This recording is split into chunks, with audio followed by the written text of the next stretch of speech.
La communication, tout est communication.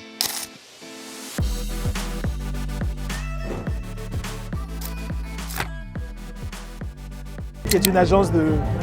Oh my God! Même dans la Bible, il est écrit au début était la parole. Ça veut dire que dans tout ce que nous faisons, nous sommes appelés à communiquer. La communication peut nous élever, tout comme elle peut nous mettre à zéro. Bonjour, je suis Jaurès Yoro, je suis le directeur et fondateur de Bateau Digital, qui est une agence de marketing digital basée à Kinshasa. Ici, il s'agit de notre tout nouveau podcast, un podcast qui va tourner autour de 3 thèmes clés. Le premier, nous allons parler très souvent de marketing digital. Le deuxième, nous allons aborder plusieurs sujets autour du business et nous allons également parler de productivité parce qu'on ne peut pas créer de la richesse, on ne peut pas communiquer correctement si on n'est pas productif au quotidien. Avant d'entrer dans tous ces sujets, j'aimerais tout d'abord vous raconter une histoire, mon histoire. Il est vrai que ce n'est pas toujours évident de parler de soi-même. Quand je me mets devant une caméra, c'est pour donner des conseils, c'est pour donner des astuces en marketing digital, en communication, etc. Et aujourd'hui, je vais entrer dans mon histoire avec des détails que je n'ai jamais partagés et rester jusqu'à la fin. Merci aussi de vous abonner, de liker, de mettre un gros pouce bleu sur cette vidéo et nous donner votre avis. Mon histoire est celle d'un jeune Camerounais arrivé à Kinshasa il y a de cela 9 ans déjà, où j'ai passé une bonne partie de ma jeune vie d'adulte ici. Kinshasa et la République démocratique du Congo de manière générale est un pays qui m'a forgé, qui a permis que je devienne l'homme que je suis devenu aujourd'hui. J'ai beaucoup appris au sein des Congolais. J'ai inculqué les valeurs, la culture du pays et l'une des raisons pour lesquelles je continue toujours d'être ici, c'est grâce aux Congolais parce que les Congolais, c'est un peuple frère formidable, de la même lignée des Bantous que nous sommes aussi au Cameroun. Mais comment est-ce que je me retrouve en République démocratique du Congo? Déjà, très tôt, dans ma jeune enfance, quand j'avais 6-7 ans, je découvre l'ordinateur. L'ordinateur, je le découvre à travers mon papa, qui à l'époque ramène à la maison le tout premier ordinateur portable. C'était la première fois pour moi d'en voir parce qu'avant je voyais juste des tubes cathodiques. Et donc, il ramène l'ordinateur et je suis fasciné. Je me dis, waouh, c'est quoi cet outil-là? Donc, il ouvre Microsoft Word, je vois comment il est en train de saisir et puis voilà. Quelques heures, il me laisse avec la machine et c'est comme ça que je commence mes premiers pas devant un ordinateur. Et tout de suite, je n'avais jamais pris en main un ordinateur avant, mais il y a eu une connexion qui s'est créée. J'ai commencé à déjà taper sur le clavier et j'ai aimé ça. Et je me suis dit, il y a quelque chose à explorer ici. Et donc, par après, l'informatique commence à prendre de plus en plus d'ampleur. Le monde des technologies commence à se développer et donc on assiste maintenant à l'essor et à la naissance des cybercafés. Je crois que vous connaissez cette époque où il fallait, pour se connecter à un ordinateur, à Internet, il fallait aller dans une salle quelque part avec d'autres personnes, se connecter via un code d'accès qu'on achetait à l'époque. C'était quand même assez cher quand on compare avec le coût de l'accès d'Internet d'aujourd'hui. Et donc c'est par là que je commence.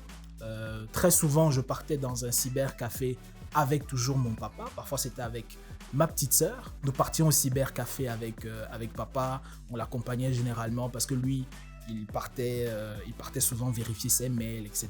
Et puis bon, parfois à côté aussi, il nous donnait des tickets d'accès. Et c'est comme ça qu'on se connectait aussi à Internet.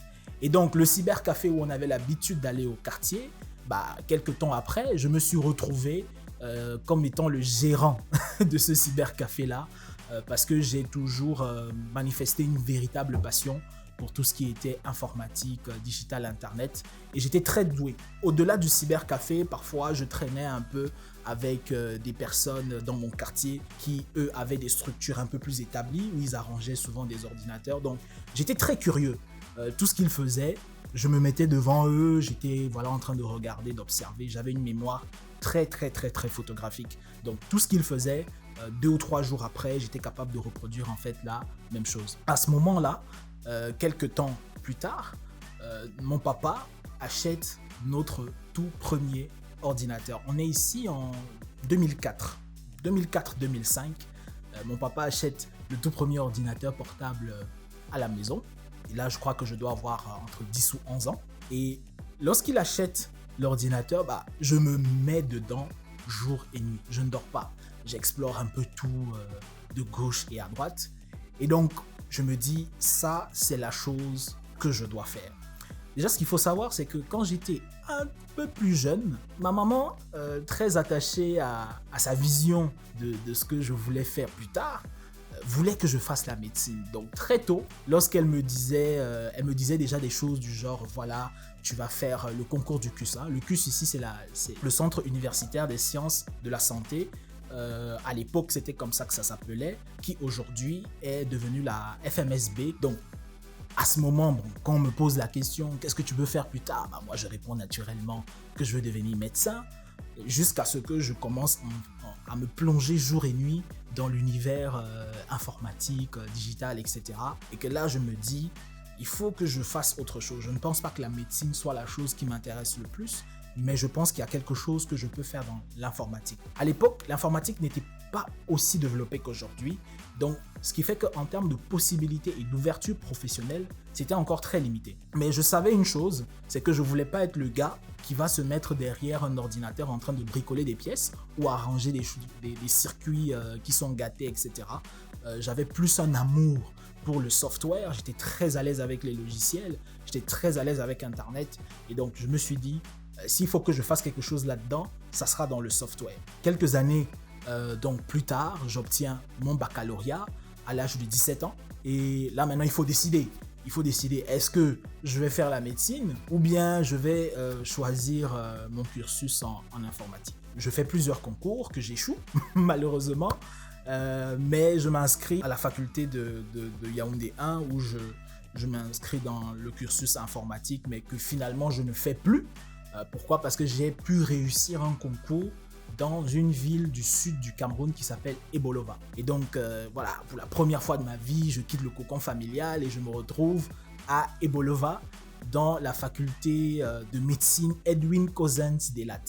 Donc, c'était une école privée que j'entre voilà, très jeune, donc je quitte la maison des parents. Et donc, à partir de l'âge déjà de 17 ans, je commence à vivre seul. Donc, il fallait devenir très tôt responsable de ce qu'on fait au quotidien. Parce que voilà, il n'y a plus papa et maman pour surveiller un peu ce que tu fais. Donc là, il fallait commencer à cultiver en fait une certaine discipline personnelle pour faire les choses qu'on était censé faire au moment où on était censé les faire. La première année, voilà, ça se passe plutôt bien. Je vais en deuxième année, troisième année. Sauf que à partir de la deuxième année, je commence à devenir un peu un déserteur. Donc je ne vais plus beaucoup à la faculté de médecine. Ça se fait remarquer au sein de la fac. Les camarades, voilà, parlent derrière, voilà, Jaurès ne vient pas, c'est un aventurier, etc. Bon, moi de mon côté, pourquoi je ne partais pas? Parce que voilà, clairement, parfois il y avait des jours où j'avais la flemme, j'avais pas envie d'aller. Quand les autres partaient en fac, moi, qu'est-ce que je faisais? À l'époque, j'avais un gros desktop avec mon écran. Donc je me rendais à la délégation du ministère de la Communication pour pouvoir travailler sur la fibre optique. Et donc, qu'est-ce que je faisais? C'est que je me connectais aux réseaux sociaux, principalement. Et mon histoire avec les réseaux sociaux, il faut revenir un peu en arrière, où elle démarre avec la plateforme Skyrock. Pour ceux-là qui connaissent, en 2008, je commence avec Skyrock. C'est comme ça que je commence à découvrir un peu tout ce qui est blog. Et donc, les blogs, c'était voilà, de raconter un peu son quotidien, etc. avec des petites images qu'on postait ici et là. Et j'ai pu me connecter comme ça avec quelques personnes. Ensuite, on a transité de Skyrock vers i5, ensuite de i5 vers Facebook. Pour revenir maintenant dans le temps où je suis à l'université, où je passe un peu plus de temps dans des salles d'informatique, de cybercafé, etc. Particulièrement à la délégation du ministère de la Communication à Ebolova. Parce que là-bas, on avait accès à la fibre optique. Et c'était quelque chose qui était hyper rare à cette époque-là. Donc, je partais, je téléchargeais, je passais du temps sur les réseaux sociaux, je passais énormément de temps sur Facebook. Je prenais Instagram en main, Twitter aussi venait de commencer. Et moi, je partais principalement pour me nouer de nouvelles relations parce que j'étais un peu... j'avais pas beaucoup d'amis parce que la plupart des gens que je connaissais, on était au collège ensemble, après chacun a pris sa route. Au niveau de l'université, je n'avais pas véritablement créé de vrais liens avec certains de mes camarades. Donc, ce qui fait que je me retrouve dans une position où je suis un peu dans mon coin, je suis un peu seul. Donc, je pars me connecter sur Facebook parce que j'ai envie de me connecter à d'autres personnes et me faire de nouvelles relations et de nouvelles amitiés. Avec toujours une approche qui m'est propre jusqu'à aujourd'hui, c'est la sincérité, c'est l'authenticité. Et c'est comme ça que voilà, les choses commencent à s'enchaîner. À partir de là où je commence à jouer un peu avec le contenu, à diffuser, à me connecter. Et ça a été l'une des bases qui m'a permis de comprendre comment est-ce que les réseaux sociaux fonctionnent, qu'est-ce que les gens veulent, qu'est-ce que les gens recherchent. Et tout est parti de là parce que c'était une époque où il n'y avait pas de formation particulière sur Facebook, sur Instagram, etc. Donc il fallait apprendre tout ça tout seul. Au fur et à mesure donc, que les années passent, il survient malheureusement un événement tragique. Cet événement a été un marquant dans ma vie. Ça a été la fermeture de la faculté de médecine Edwin Cousins Delat. Ça a été à cette époque un coup très dur. Ça a été très dur. On était plus de 600 étudiants avec tout ce qui a été fait comme investissement par les parents. Certains aînés étaient déjà en 6e année. Donc c'était très dur de se retrouver, d'avoir investi son temps, son argent, les nuits blanches, les sacrifices, et qu'on se retrouve comme ça du jour au lendemain avec la faculté fermée. Vous allez me demander pourquoi? Parce que simplement l'État camerounais à cette époque avait mis en place un mécanisme pour réguler la formation médicale au Cameroun, et notre université malheureusement ne respectait pas toutes ces conditions, et donc on s'est retrouvé à peu près plus de 600 étudiants du jour au lendemain à la rue. Il fallait donc chercher des voies sur comment est-ce qu'il fallait continuer. Certaines personnes ont changé de carrière, d'autres ont continué dans d'autres villes du pays, dans d'autres universités du pays, d'autres se sont expatriés à l'étranger, en Europe, au Canada, aux États-Unis et même en Afrique. Et donc, parmi les pays africains, il y avait un pays qui est ressorti particulièrement du lot, un pays surprenant, un pays où il était très difficile de s'imaginer venir continuer ses études. Ce pays s'appelle la République démocratique du Congo.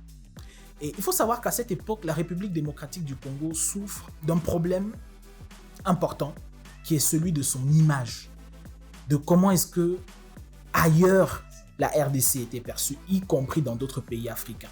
Parce que moi-même, j'avais les mêmes appréhensions, qui est que la République démocratique du Congo était un pays où il n'y avait que de la guerre, que c'est un pays où il y a des maladies, etc.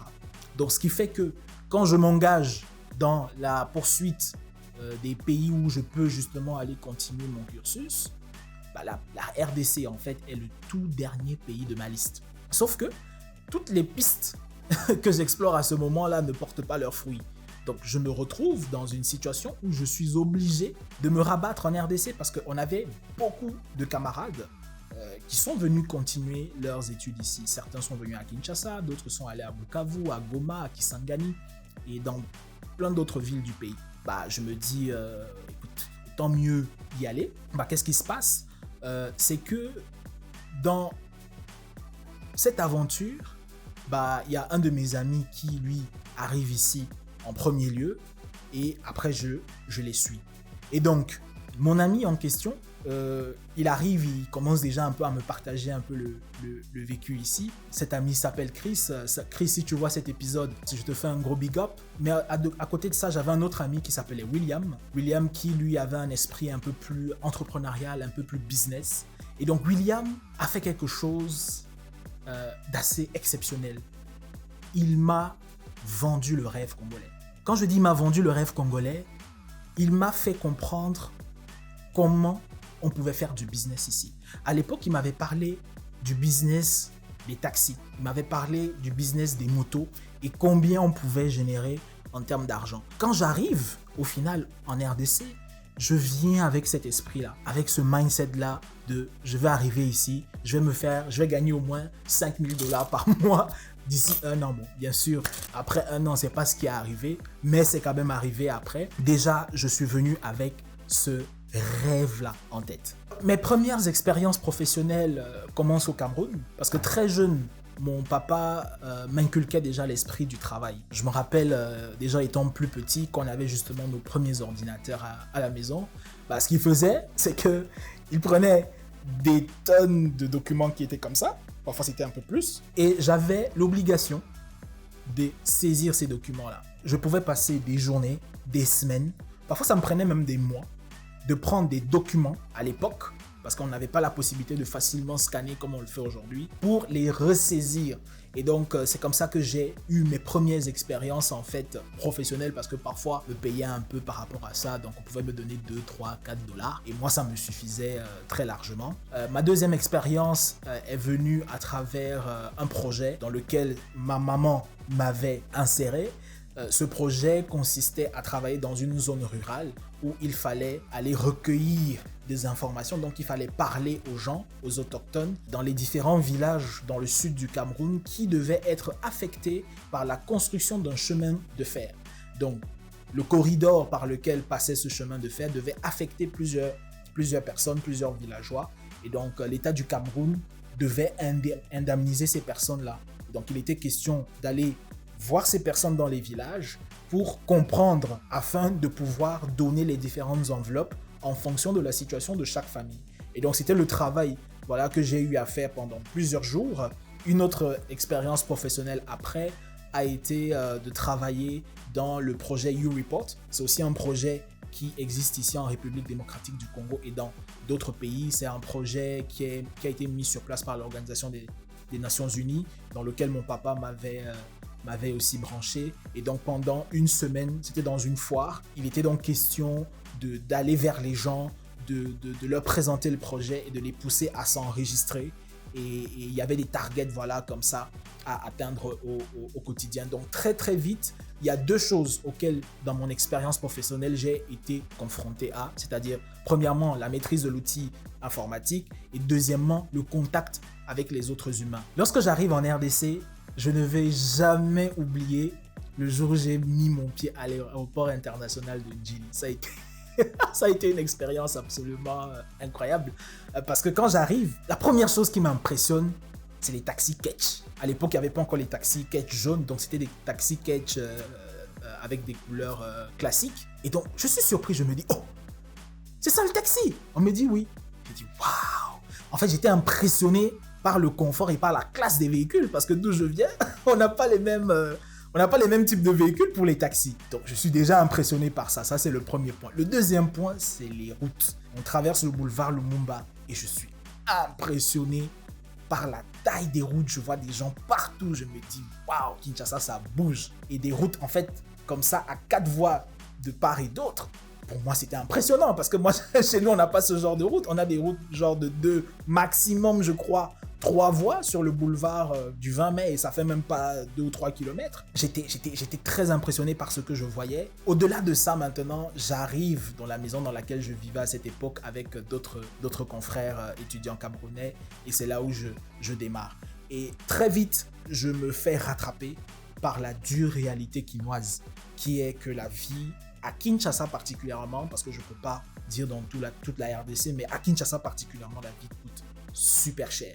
Donc pour vivre ici, c'est pas avec mes petits moyens d'étudiant un peu calqué sur le modèle de vie du Cameroun avec lequel j'allais m'en sortir ici. Donc il fallait devenir très rapidement créatif sur comment est-ce que j'allais m'en sortir. Lorsque j'arrive, j'avais déjà des idées de business que je voulais mettre en place depuis le Cameroun, mais que j'avais pas réussi à faire, qui était l'ouverture d'un bar à chicha. Lorsque j'arrive, je suis quelqu'un qui fume naturellement, qui fumait beaucoup avant la chicha. Et donc, la première chose, c'est que je fais un peu les tours des lounge bars sur le boulevard du 30 juin et il n'y a pas. Donc, je me suis dit, là, il y a une opportunité à se faire, il y a de l'argent à se faire parce que je vais venir répondre à un besoin. Étant donné qu'il fallait toujours quitter Limité où j'habitais à l'époque pour venir à Gombe pour fumer une chicha, je me suis dit, non, je ne peux pas faire tout le temps ce trajet. Donc, j'ai créé en partenariat avec un restaurant qui se trouve toujours à la 7e rue de Limité, le restaurant La Source, où j'ai installé un bar à chicha. Et dans ce bar à chicha, là où j'ai commencé donc à faire mes premières ventes. Donc ça a été ça ma première expérience business. Ensuite, je suis allé travailler au restaurant Kiros. J'ai travaillé là-bas pendant 3 semaines où j'étais serveur. Ensuite, j'ai travaillé pour Tax Force, pour Alkitenge, qui à l'époque sous-traitait un marché pour Vodacom dans l'enregistrement M-Pesa. Dans cette activité, c'est là où j'ai commencé à avoir mes premières bases dans la vente parce que je partais au terrain, je devais aller sur terrain, je devais discuter avec les gens. Ça a été une expérience absolument formidable parce que ça m'a permis de vraiment de me frotter aux réalités du pays. Parce que pour enregistrer les gens, on devait aller partout.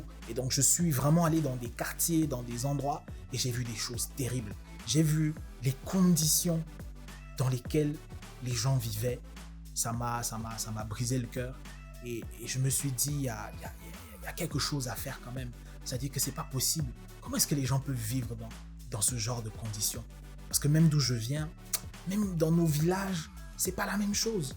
Et c'est là où, voilà, c'est vrai que dans des conversations, on m'a souvent dit que voilà, il y a une grande partie de la population qui est pauvre. Et je ne pouvais pas m'imaginer que c'était à ce niveau-là.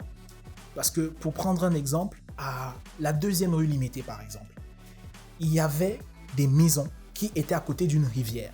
Et cette rivière-là, lorsqu'il pleut, qu'est-ce qui se passe? C'est qu'il y a les eaux montent. Et quand les eaux montent, les eaux rentrent avec toute la saleté possible chez les gens. Et la maison de quelqu'un, vous allez voir que dans une partie, c'est vraiment une maison un peu ouverte, ou dans un coin de la maison, on a de la toiture, et dans un autre coin, on n'en a pas.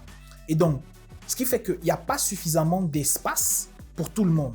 Et lorsqu'il pleut, les personnes qui vivent dans les espaces où il n'y a pas de toit, ils sont obligés d'aller se fermer avec d'autres personnes. Et donc, quand cette pluie part, ils reviennent dans ces endroits-là. Donc, quand on regarde, j'ai vu ça, j'ai dit, mais c'est pas possible. J'ai posé des questions, mais comment vous pouvez vivre dans ce genre de conditions? Est-ce que les gens ne passent pas ici et tout? Ils m'ont dit non. Donc, j'ai trouvé des personnes qui étaient abandonnées à eux-mêmes. Et ça m'a fait en sorte que j'ai pu réaliser, malgré le fait que j'avais pas les moyens que je voulais à l'époque. Mais en fait, j'ai réalisé la chance que j'avais. J'ai réalisé le fait d'avoir une maison, d'avoir un lit confortable où je pouvais dormir, le fait d'avoir de quoi manger plus ou moins quotidiennement, le fait d'être en santé, le fait d'aller à l'université pour apprendre des choses, le fait même de travailler, parce que là j'étais en train de travailler. En fait, je me suis rendu compte de toute la chance et la grâce que j'avais. Donc je vous invite aussi, vous aussi, si vous êtes dans une situation où vous avez ces choses-là basiques de la vie, dites merci au Seigneur parce qu'il y a beaucoup de gens qui n'ont pas la même chance que vous et moi à être dans certaines conditions de vie. Même si votre situation actuelle ne reflète pas ce que vous voulez véritablement, mais sachez qu'il y a des gens qui sont encore dans des situations beaucoup plus compliquées que vous. Après cette expérience, ça m'a permis de mieux comprendre le Congo, de mieux comprendre la ville dans laquelle j'évoluais. Et ça m'a rendu beaucoup plus, à un certain niveau, beaucoup plus humble par rapport à certaines choses de la vie. Et donc, à ce moment-là, lorsque je démarre donc mon tout premier bar à chicha, je suis présenté à quelqu'un qui s'appelle Vini. Vini aussi, avec qui on va faire beaucoup de choses ensemble après, qui me vend ma toute première chicha. Et il m'a fait un super prix et c'est comme ça que je démarre mon business. Ensuite, deuxième, etc. J'ai fait 6 mois là-dedans. Ensuite, serveur au Kiros, ensuite travailler donc pour Alkitenge en collaboration avec M-Pesa Vodacom.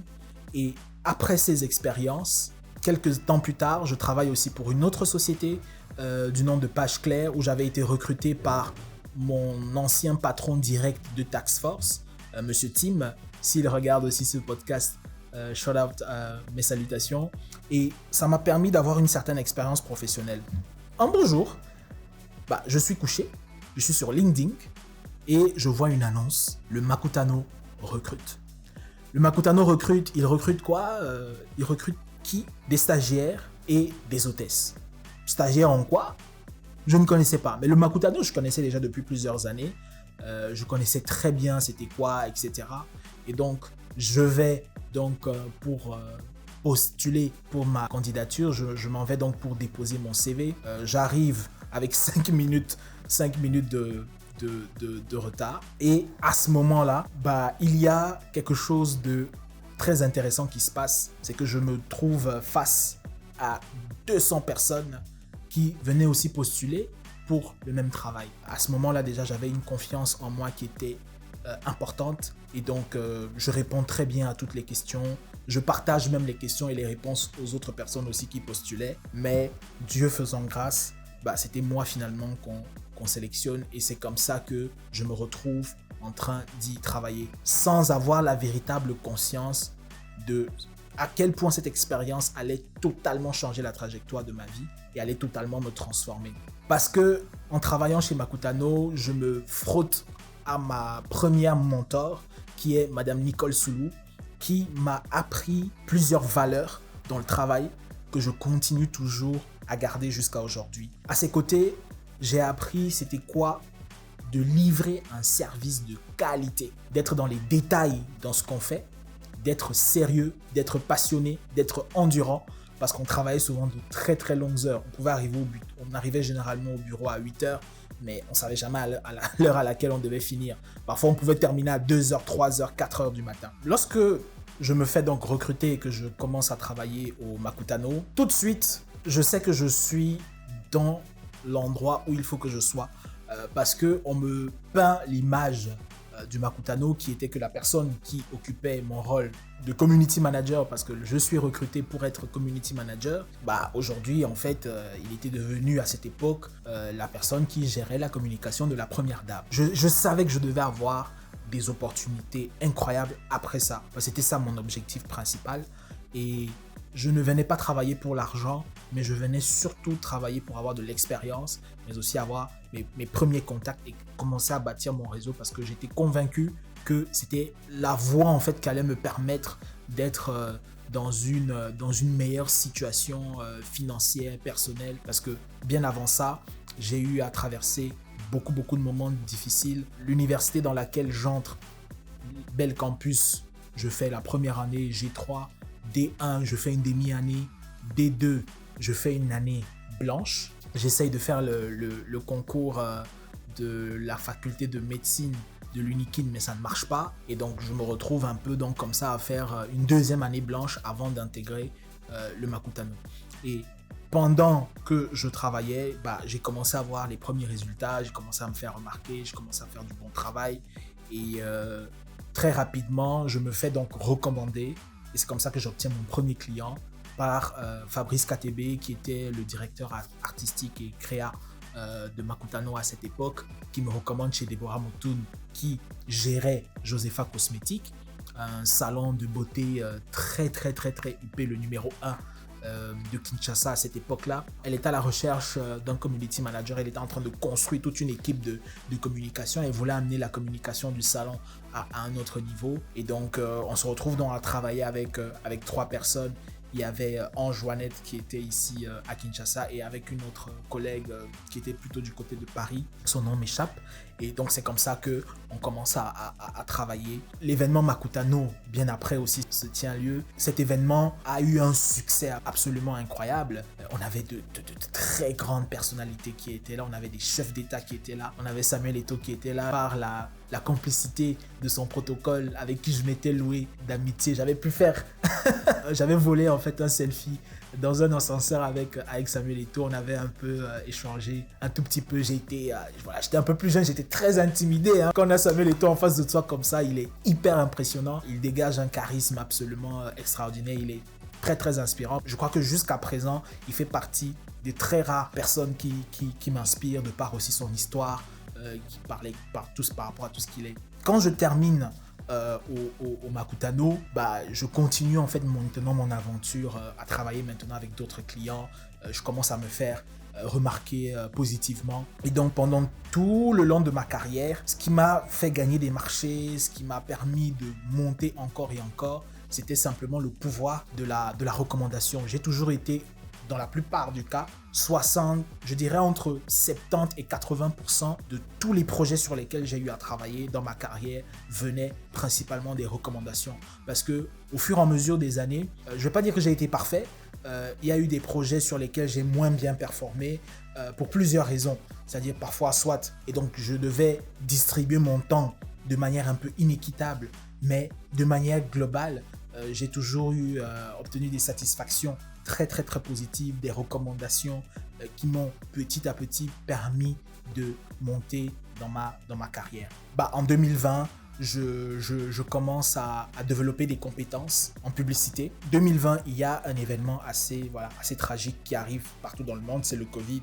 Et donc, l'une des premiers, et ça fait partie de mes premiers défis dans l'entrepreneuriat, c'est que j'ai eu mes clients qui ont soit arrêté les contrats, soit ils ont mis une pause dans les contrats, soit ils ont diminué de moitié leur budget. Et donc, très vite, j'ai vu mes revenus être divisés en 2, parfois même en 3. Et c'est parti de manière dégressive. C'est-à-dire que ce mois ici, tu as des finances qui sont là. Le mois qui suit, tu en as un peu moins. Le problème, c'est que tes finances descendent, mais tes charges restent toujours les mêmes. Donc, ce qui fait que c'était un peu difficile. Donc, il a fallu que j'aille taper dans ma créativité en me posant les questions. OK, il y a la pandémie de Covid-19, mais en ce moment, qu'est-ce que les gens font? Et les gens ont besoin de quoi? Les gens passent beaucoup de temps, plus que d'habitude, sur Internet. Les gens ont besoin de continuer à faire vivre leur business parce que moi, je me suis toujours adressé aux entreprises. Et ils ont besoin de quoi? Ils ont besoin de communiquer, ils ont besoin de faire du marketing. Moi, j'avais des solutions que je pouvais apporter. Et donc, je me dis, pour faire correctement du marketing en ligne, quels sont les outils dont les gens ont besoin? Les réseaux sociaux, je connaissais déjà. La publicité, je venais de me former de manière un peu plus approfondie en Facebook Ads, Instagram Ads. Et donc, la seule chose qui me manquait, c'était la conception, la réalisation de sites internet. Ça, je fais aussi une petite formation là-dessus et directement, je le mets en pratique. Je crée mon propre site avant de commencer à créer d'autres sites. Et là, j'ai eu une idée. Ça a été une idée de génie parce que ça m'a permis d'avoir plus de visibilité, d'avoir plus de notoriété et de gagner beaucoup d'argent. Je me suis dit, OK, maintenant que j'ai cette offre de site internet, je regarde un peu les prix. Je vois un site internet, ça peut coûter 500 000 $, 1500, ça dépend des sites. Je me dis, OK, en ce moment, c'est le Covid, les gens sont un peu réticents, les gens ne veulent pas mettre beaucoup d'argent. Donc, je crée ce qu'on appelle en marketing une offre irrésistible, c'est-à-dire une offre à laquelle les gens ne pourront pas dire non. Et c'était quoi cette offre? C'était de créer des sites internet à 99 $. Toutes charges comprises, c'est-à-dire j'achetais le nom de domaine, j'achetais l'hébergement et je vous faisais le site. Sauf que c'était juste des sites one page, c'est-à-dire des sites une page, des landing pages. C'est ça que je proposais aux gens. En fait, la réalité est que je n'ai vendu aucun site à ce prix. Tous les sites que j'ai eu à vendre ont coûté beaucoup plus. Parce que les gens, en discutant avec moi, se sont aperçus qu'ils avaient besoin de beaucoup plus. Donc, initialement, l'offre de 99 $ les a attirés. Mais derrière, étant donné que le besoin il était plus important, ça me permettait en fait de facturer plus. Et j'ai utilisé le canal du marketing d'influence via une très bonne amie à moi, Josepha Moutound. On avait passé un accord de collaboration où je devais aussi lui rendre un certain nombre de services. Et il était question qu'elle fasse ma promotion. Elle avait réalisé une super vidéo. Je lui dis encore merci pour ça aujourd'hui. Dans mon code promo, vous avez droit à cette promotion-là de 99 $. Et le code promo, c'est JOSEMTV. Donc je vous dis bon week-end et j'espère que ce service va pouvoir vraiment vous aider à exceller dans vos entreprises et dans tout ce que vous faites. Et grâce à cette vidéo, grâce à cette série de stories qu'elle avait fait, j'avais eu un boost de visibilité sur mon compte Instagram. J'avais eu en 24 heures plus de 200 ou 300 personnes qui s'étaient abonnées. Et j'avais obtenu 33 prospects, c'est-à-dire des personnes qui voulaient acheter les sites internet à ce prix-là. Et au final, il me semble avoir closé, je crois, deux ou trois personnes qui voulaient le site à 99 $, mais qui l'ont acheté à un peu plus de 1000 $. Donc ça a été un retour sur investissement qui m'a permis de générer à environ 3000 $ à cette époque-là. Et donc ça a été un tournant majeur en 2020 où ça m'a permis de rebondir dans la période du Covid. Ensuite, j'obtiens une autre cliente qui, à l'époque, était à Londres. On a travaillé à distance. Ça a été l'une des personnes à qui j'ai apporté énormément de résultats. On a travaillé ensemble, ça a été un retour sur investissement x8. Je me rappelle très bien, elle avait investi 300 $ de budget publicitaire et le premier mois, on lui avait généré 4500 $ en retour.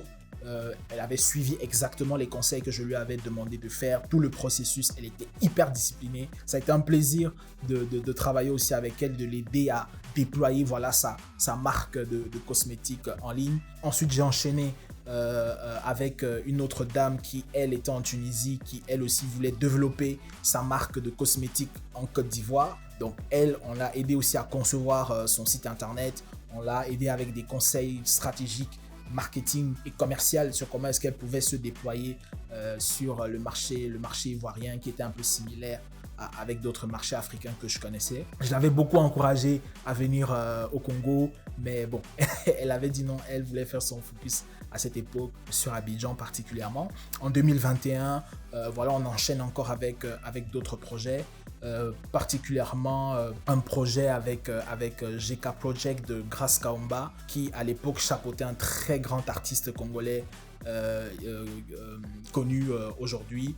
Cet artiste-là, il était question que nous fassions en fait une data analyst, donc on devait analyser de manière détaillée ses réseaux sociaux pour aller le vendre vers des marques comme Nike et Adidas. J'ai aussi eu à travailler dans l'une des toutes premières sorties de films un peu de science-fiction congolais qui s'appelle Malik, le film qui était sorti à l'époque au cinéma à Sinekin et qui avait fait quasiment le plein sur les 3-4 premières éditions. J'ai fait une campagne publicitaire qui a attiré énormément de gens. On a aussi à cette époque fait le premier salon des influenceurs avec mon partenaire Steve Munga où nous avons réuni les influenceurs et d'autres marques afin de les connecter. Grâce à ce travail qu'on a fait, on est très content, malgré que voilà, il y a certaines personnes qui ne sont plus là-dedans. Mais aujourd'hui, on est très content du travail qu'on a eu à faire aussi à ce niveau où on a pu mettre en place les bases d'une industrie que vous connaissez aujourd'hui. C'est-à-dire qu'aujourd'hui, le travail de quand une marque veut faire une campagne marketing, elle pense à travailler avec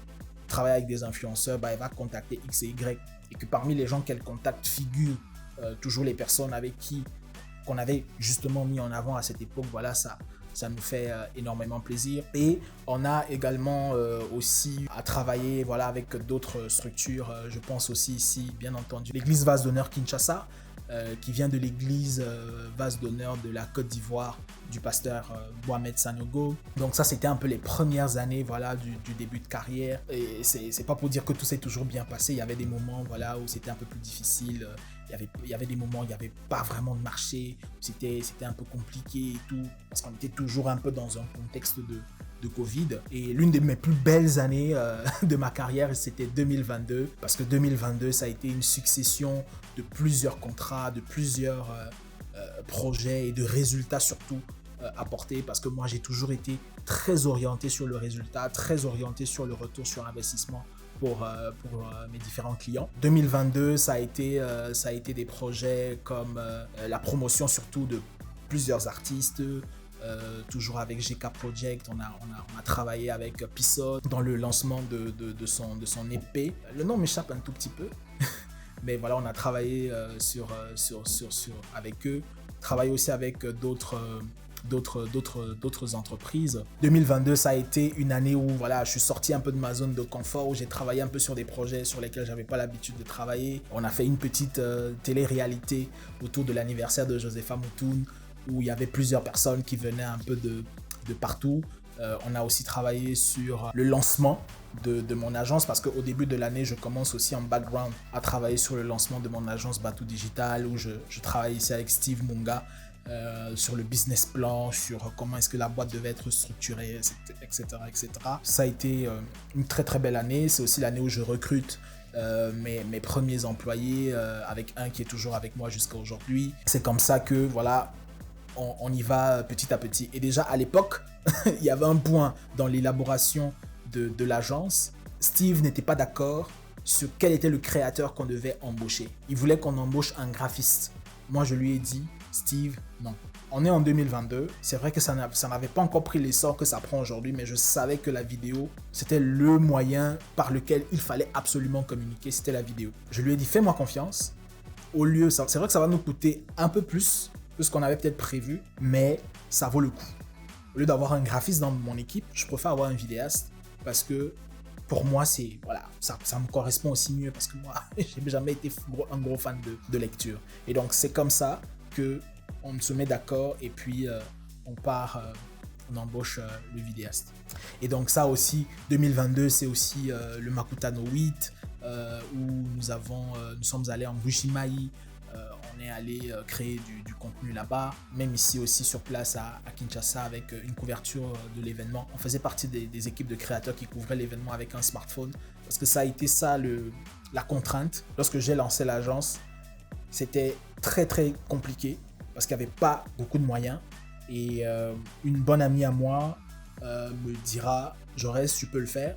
L'argent dont tu as besoin pour lancer ton projet, en fait, tu es capable de le générer. Et voilà, elle m'a donné une niaque là qui m'a fait en sorte que voilà, je suis allé, j'ai travaillé très fort, très dur pour avoir les fonds pour lancer l'agence. 2023, une autre année aussi exceptionnelle où on démarre l'année avec la bénédiction papale. Je me rappelle lorsqu'on était au stade, à l'aéroport de Ndolo, j'ai eu l'occasion de filmer le pape vraiment comme ça. Et puis il m'a fait un check comme ça. J'ai dit, je prends, papa François, je prends. Donc au lieu d'avoir la bénédiction des mains, moi j'ai eu le check comme ça. C'était une très belle image qu'on a toujours. Il y a eu le voyage au plateau des Bateke à Ibi Village. Voilà, c'est aussi un endroit où on a passé une très belle expérience avant. Voilà, toute la recrudescence de la violence qu'il y a eu après de ce côté-là avec tout le phénomène des Mobondo, etc. On a aussi travaillé avec des boîtes partenaires comme We Consulting, avec qui on travaille aussi jusqu'à aujourd'hui sur certains projets. Toujours en 2023, on a une opportunité assez incroyable, c'est de créer du contenu autour du boom immobilier qui est en ce moment à Kinshasa. Et on a donc le privilège d'interviewer le milliardaire Turan Milton. Une expérience absolument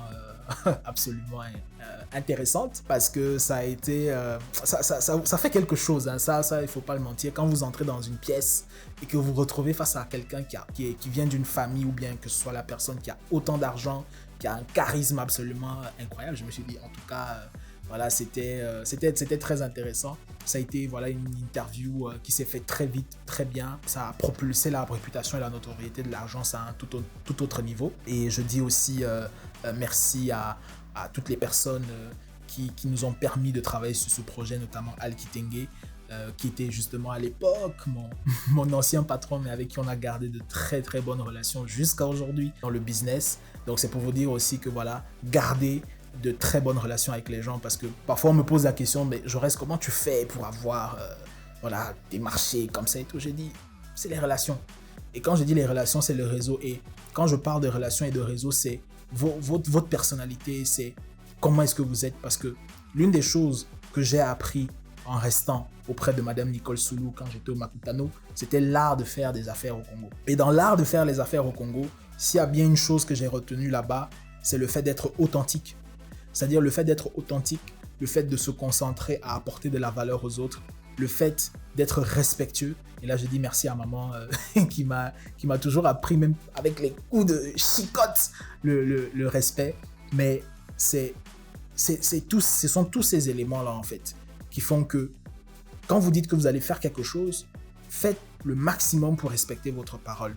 Et s'il s'avère que les choses ne se passent pas comme prévu, il ne faut pas fuir le problème, il faut répondre à ce problème, il faut communiquer, voilà.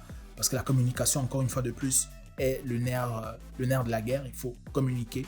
Mais c'est vraiment la capacité à gérer les personnes, en fait.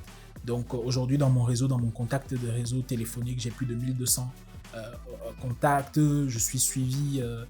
j'ai pas les chiffres en tête, mais je suis suivi aujourd'hui par plus de 20 000 personnes sur l'ensemble de mes plateformes. Mais c'est parce que j'ai su, au fur et à mesure du temps, développer des relations solides où je fais toujours le maximum pour offrir à toutes les personnes qui travaillent avec moi la meilleure expérience possible. C'est vraiment aussi simple, mais parfois dans l'exécution, ça peut être difficile. Vraiment offrir la meilleure expérience possible. Au fur et à mesure du temps, avec toutes ces expériences, ça m'a permis de développer pas mal de compétences, être à l'écoute, savoir être à l'écoute des autres, être empathique. Parce que ce qui a façonné ma façon de faire les affaires aujourd'hui, c'est aussi les 10 années que j'ai passées dans la médecine. Parce que dans la médecine, j'ai appris à être à l'écoute des gens. j'ai appris à savoir correctement diagnostiquer le problème qu'ont les gens. Et donc, c'est simplement les mêmes bases de la médecine que j'applique aujourd'hui en fait dans le marketing, parce que lorsque quelqu'un vient vers moi, c'est parce qu'il a un problème dans son business. C'est parce qu'il veut amener son business d'un point A à un point B. Et donc, il est important de se mettre à la place de cette personne, de comprendre ce qu'il vit au quotidien, ses frustrations par rapport au fait que voilà, il y a des objectifs qu'il n'a pas encore atteints et qui, grâce à notre aide, il espère pouvoir atteindre ces objectifs-là. Donc, la manière dont nous travaillons, c'est que nous devons prescrire comme des médicaments la solution à son problème. Donc, pour tous ceux qui travaillent dans la communication, considérez-vous, ou dans le marketing, considérez-vous comme des docteurs. Et les clients qui sont très souvent les entreprises, considérez-vous même comme des patients. C'est-à-dire quand vous venez vers des professionnels, c'est que vous êtes malade, vous avez un problème et c'est le professionnel qui vous donne le médicament et la solution. Parce que je sais que dans la com, voilà, il y a très souvent une bataille d'idées sur les goûts et les couleurs des choses. Mais lorsque vous faites confiance à des professionnels pour vous aider, pour vous accompagner, eux, ils doivent vous donner en fait la prescription médicale qu'il faut pour vous aider à résoudre votre problème. Dans tout ce parcours, ça a été un parcours, il y a eu beaucoup de défis à surmonter, beaucoup de défis, constamment, chaque jour, chaque semaine, il y a des défis à surmonter. Mais je vais en citer quelques-uns. Je crois le premier défi qui m'a frappé de manière très dure, c'est quand tu perds des clients. Et quand tu perds des clients, pas parce que tu n'es pas bon, mais parce que les résultats n'ont pas suivi. Et parfois, ces résultats-là sont simplement l'issue du fait que tu n'as pas compris correctement ce que la personne attendait de toi. C'est-à-dire que dans ta tête, tu t'imaginais qu'il voulait A. Tu lui as donné le A, mais lui s'attendait à B. Ça m'a permis aujourd'hui, lorsque je travaille avec des gens, de correctement clarifier les attentes et être réaliste. Parce que, étant dans les réseaux sociaux, on pense souvent que voilà, il faut absolument avoir des résultats assez rapidement. Oui, on peut avoir des résultats assez rapidement, mais les résultats durables, ça prend du temps. Donc aujourd'hui, en fonction de voilà du besoin, je sais exactement plus ou moins combien de temps ça peut prendre. Le deuxième défi qu'on a en entrepreneuriat, et beaucoup d'entrepreneurs qui me suivent vont y relater, c'est les tensions de trésorerie. C'est la variation de ton flux de trésorerie, de ton cash flow, qui fait que parfois tu as des charges qui sont à ce niveau, mais il y a des mois où la trésorerie ne suit pas, il y a des mois où c'est supérieur, donc ça peut parfois te mettre dans des situations très très délicates. Tout ça m'a permis au fur et à mesure du temps, et c'est toujours un processus qui est en cours, c'est de savoir comment est-ce que tu gères en fait les différentes ressources que tu as à ta disposition. Donc j'ai appris petit à petit au fur et à mesure du temps de ne plus dépenser de l'argent n'importe comment, de parfois ne pas faire un certain nombre de choses pour faire plaisir aux gens, mais comprendre qu'il faut allouer les ressources pour telle ou telle chose. Donc ça c'est très important. Moi-même, parfois, sur certains éléments, réduire mon train de vie, tout en restant dans un minimum de confort. Mais comment est-ce que je peux faire en fait pour réduire mon train de vie au maximum pour que voilà, le surplus qui se dégage permette de gérer X et Y choses. Par rapport à tout ce genre de défis, il y a vraiment une remise en question perpétuelle. Je me remets en question littéralement tous les jours. C'est-à-dire, à la fin de chaque journée, je regarde ma journée, qu'est-ce que j'ai fait, qu'est-ce que j'ai accompli aujourd'hui? Est-ce qu'il y a des choses que j'aurais mieux faites? Est-ce qu'il y a des choses que j'aurais peut-être eu à faire différemment? Parfois, je suis très dur avec moi-même, dans le sens où je dis n'importe quoi. J'ai prévu faire quelque chose à 8h et que je le commençais pas à 8h. Peut-être j'ai commencé à 8h05. Parfois, je m'en veux. Bon, après, c'est quelque chose aussi que j'ai eu à travailler dessus pour commencer à devenir de plus en plus, à être plus en plus indulgent vis-à-vis de moi-même. J'ai commencé aussi à faire beaucoup plus attention sur la manière dont je me parle. Parce que parfois, lorsque tu ne fais pas les choses ou les choses ne se passent pas comme tu veux, parfois tu as un langage négatif vis-à-vis de toi-même. Et parfois, quand tu as ce langage négatif, ça peut diminuer la confiance en toi. Et quand ça diminue la confiance en toi, ça veut dire que tes performances professionnelles aussi vont diminuer. Et en tant que chef d'entreprise, je ne peux pas me permettre d'avoir des performances diminuées trop longtemps sur certains points en particulier. Donc, savoir se remotiver, se rappeler pourquoi est-ce que on fait ce que je fais, pourquoi est-ce que je fais ce que je fais. Donc, ce sont des éléments comme ça qui me permettent à chaque fois de rebondir face aux échecs ou aux défis en fait que je peux rencontrer. Parce que moi, généralement, ma vision de l'échec, c'est que Si les choses ne se sont pas passées comme c'était prévu se passer, comme je les planifiais, qu'est-ce qui s'est passé et comment est-ce que je peux corriger? Et c'est toujours une occasion d'apprendre pour toujours faire mieux après. Et je me forme aussi tout le temps. Tout le temps, je regarde des vidéos sur YouTube où je vais prendre aussi des formations principalement anglophones parce que je trouve que les anglophones, que ce soit les Américains, les Anglais, les Australiens et les anglophones de manière générale, même en Afrique, ont toujours en fait une avance sur nous les francophones. Donc je m'inspire très souvent d'eux pour apprendre et toujours être en avance dans mon domaine. Parmi les autres défis que j'ai eu aussi à rencontrer, c'était aussi des défis commerciaux où tu as des affaires, des deals qui sont presque sur le point de se conclure, mais après à la dernière minute, en fait, ça ne se conclut pas. Donc du coup, l'année dernière, par exemple, en 2024, j'ai mesuré de manière précise toutes mes actions commerciales qui aujourd'hui me permettent de savoir, ok, j'ai un taux de conversion de 31%, donc je sais déjà en avance à quoi m'attendre. Je sais que si j'ai 10 affaires dans mon pipeline, je sais automatiquement il y a 7 que je vais perdre et 3 je vais gagner. Donc je me dis donc, sur les 3 que je vais gagner, comment est-ce que je concentre un maximum d'efforts sur ces 3-là, sur les 3 meilleures affaires. Donc je me contente plus juste de gagner des affaires, mais je me contente à maximiser sur les 2-3 affaires en fait qui vont me permettre de générer un maximum de cash. Et le dernier, c'est la gestion des équipes. C'est-à-dire, la gestion des équipes m'a appris à être très patient. Très patient parce que parfois, tu peux être en avance par rapport aux autres. Tu peux réfléchir plus rapidement, plus vite. Mais il faut comprendre que les autres n'ont peut-être pas les mêmes capacités intellectuelles que toi, que les autres ont une façon propre à eux de faire les choses, à eux de travailler, et que si tu as quand même pris la peine de les recruter ou de les sélectionner, c'est parce que tu as vu en eux un certain nombre de choses peut-être que toi tu n'avais pas, ou que tu as retrouvé certaines choses que tu avais déjà en toi, en eux. Et c'est pour ça qu'il faut les faire confiance, il faut leur donner le temps de se développer jusqu'à arriver à un certain niveau d'automatisme. Donc la gestion d'équipe m'a permis de développer mes compétences en leadership. La gestion d'équipe m'a permis d'être encore plus patient avec les gens, avec les résultats qu'on attend d'eux, mais surtout aussi l'investissement qu'on fait pour les élever en fait, pour qu'ils deviennent en fait de meilleures personnes.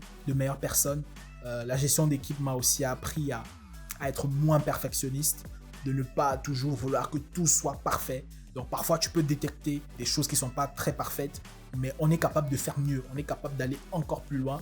Mais tu te dis, bon, le travail à ce niveau-là, les 80-90%, c'est bon, on peut le livrer ou bien on peut le diffuser, sachant qu'on va toujours petit à petit améliorer. Parce qu'aucune création humaine au final n'est parfaite. Parce que si les créations humaines étaient parfaites, on aurait eu beaucoup de choses qui auraient perduré pendant le temps. Mais la création humaine, elle est comme ça. Elle est faite pour peut-être arriver à un certain moment donné, c'est bien, mais au fur et à mesure du temps, ça peut être perçu comme moins bien ou bien ça peut se dégrader. Aujourd'hui, nous sommes en 2025. En 2025, il faut s'adapter à l'ère du digital. J'ai parlé de communication. Et la communication aujourd'hui est l'outil par excellence pour pouvoir transmettre son message, pour pouvoir développer ses affaires. Regardez les personnes les plus riches de cette planète. Je vais citer Mark Zuckerberg. Qu'est-ce qu'il a commencé à faire depuis quelques temps? Il a commencé à développer son personal branding. Elon Musk, qu'est-ce qu'il a commencé à faire depuis quelques temps? Il a commencé à développer son personal branding. Il a racheté Twitter, il a reformé ça en X pour pouvoir avoir une plateforme où il est capable de livrer son message comme bon on le veut. Regardez Donald Trump. Il a développé un personal branding de fort, de ouf depuis des années, mais avec les élections américaines, il est encore allé plus loin. Il est allé dans les podcasts pour toucher les jeunes. Il a écouté son fils qui, lui, est plus attentif à ce qui se passe en ligne. Donc, le personal branding, aujourd'hui, c'est pas juste pour les entrepreneurs qui veulent démarrer et tout, mais c'est même pour les top CEO. Que vous soyez le directeur de Orange, de Vodacom, de Bralima, etc. Vous avez besoin d'être devant une caméra aujourd'hui pour parler de vous, de votre entreprise, afin que les gens sachent qui est derrière. En dehors de ces grosses multinationales qui sont déjà très bien implémentées, beaucoup en fait d'entreprises aujourd'hui utilisent l'image du fondateur, de l'entrepreneur qui est à la tête pour pouvoir véhiculer son message et pour pouvoir attirer des opportunités vers elle. Ça, c'est la traîne. J'ai suivi plusieurs conférences en ces débuts d'année et la majorité des experts mondiaux martèlent sur le personal branding. Donc, je vous encourage très vivement à développer votre personal branding. Et puis, nous sommes aussi là pour ça avec nos partenaires de Dream Production parce qu'aujourd'hui, nous faisons ce podcast chez Dream Production qui est notre partenaire qui va nous accompagner pendant toute cette série de podcasts. On est chez Dream Production, vous voyez comment c'est beau. Franchement, je suis arrivé aujourd'hui, je ne savais même pas à quoi m'attendre. Franchement, le setup, il est super. En tout cas, merci à Dream Production qui nous accompagne dans la réalisation de ce podcast. Donc, si vous aussi, vous voulez enregistrer votre podcast comme le mien, on va mettre toutes les infos juste en bas pour ça. Donc, shout out à Dream Production. Batou Digital, qui est une agence de marketing digital qui accompagne les entreprises, les entrepreneurs de premier plan qui font déjà du chiffre. On a la réputation, et c'est une réputation qui est clairement assumée, nous sommes chers. Nous sommes chers. Donc, ne venez pas bosser avec nous si vous n'avez pas les lards, si vous n'avez pas le mongot. Non, mais en fait, pour parler plus sérieusement, on respecte ce que vous mettez sur la table et nous avons l'obligation, le devoir de vous générer les résultats pour lesquels vous nous payez. C'est ça notre principe, c'est comme ça que nous fonctionnons et c'est ça qui a animé le travail que nous faisons déjà avec l'ensemble de mon équipe depuis plusieurs années où nous sommes orientés retour sur investissement. Et je ne pourrais pas finir ce podcast en parlant aux plus jeunes parce que je reçois beaucoup de questions sur TikTok, etc. Pour les plus jeunes entrepreneurs, pour ceux-là qui veulent démarrer, se lancer, je vous dirais, quand vous voulez faire quelque chose, quel que soit le domaine, vous devez avoir une vision long terme. Vous devez avoir une vision sur 5 ans, 10 ans. Qu'est-ce que vous voulez réaliser? Est-ce que ce que vous voulez faire correspond à la mission que le Seigneur vous a donnée? Si la réponse est oui, vous êtes dans le bon créneau. Que vous soyez salarié ou entrepreneur, ça ne compte pas parce que chacun de nous a des compétences qui lui sont propres, qui feront en sorte que en entrepreneuriat, vous allez vous sentir à l'aise ou en tant que salarié, vous allez aussi vous sentir à l'aise. Mais n'entrez pas dans l'entrepreneuriat si vous ne savez pas ce qui va vous attendre. C'est un chemin qui est rempli de challenges, de difficultés, de remises en question perpétuelles, de stress, d'anxiété. Donc, si vous n'êtes pas à l'aise à dealer avec tout ça au quotidien, et que vous ne formiez plus qu'un avec ces choses, de telle sorte que vous arrivez à un niveau d'homéostasie, de calme et de sérénité où, quoi qu'il arrive, vous restez calme, vous allez contrôler la situation et les choses vont bien se passer. C'est peut-être pas le chemin qui est fait pour vous, mais si vous êtes salarié, rassurez-vous que dans quoi vous faites, la boîte dans laquelle vous travaillez, vous êtes épanoui là-dedans, vous comprenez la vision et ce que vous essayez de construire avec les personnes, que vous soyez dans une grande entreprise ou dans une start-up, dans une PME qui démarre, qu'importe. Et vous devez avoir la capacité de vous remettre en question tout le temps. Écoutez les conseils des autres, remettez-vous en question, parce que c'est comme ça qu'on grandit en fait. Vous devez développer des compétences clés en communication, en marketing, en vente, en persuasion. Parce que si vous n'arrivez pas à mettre ça en place, ça va être difficile pour vous, parce que même si vous partez postuler, comment est-ce que vous allez convaincre votre futur patron qu'il doit vous prendre vous et pas les autres? Vous devez développer un esprit d'humilité. Vous devez apprendre aussi à défendre vos droits quand c'est nécessaire. Et vous devez aussi savoir reconnaître quelles sont les bonnes personnes, sur qui est-ce que vous pouvez vous accrocher ou apprendre. Pour vous démarquer en fait dans votre parcours, vous devez être très déterminé, vous devez être discipliné, vous devez être innovant, créatif. Faites toujours plus que ce qu'on attend de vous. Plus dans tout ce que vous faites. Ne vous contentez jamais de rester dans le cadre formel dans ce qu'on vous propose de faire. Vous recevez un brief client, le client vous demande A, B, C, faites A, B, C, D, voire E. Que ce soit pour un client ou pour la boîte dans laquelle vous travaillez. Parce que c'est comme ça que vous parvenez toujours à rester au top. Je vous dis merci d'avoir suivi ce tout premier épisode. N'hésitez pas dans les commentaires à me donner vos retours parce que c'est un premier exercice. Donc l'objectif, c'est pas d'être parfait au début, mais c'est de s'améliorer pour toujours vous proposer un contenu qualitatif qui va vous inspirer à passer à l'action, à faire des choses concrètes, à apprendre dans votre domaine et à vous propulser vers le plus haut, parce que ce qui manque à notre génération, c'est la connaissance. Parce que si chacun de nous a la discipline personnelle, a les informations qu'il faut pour faire passer sa carrière à un autre niveau, on pourra tous ensemble construire une Afrique plus grande et plus prospère. Merci.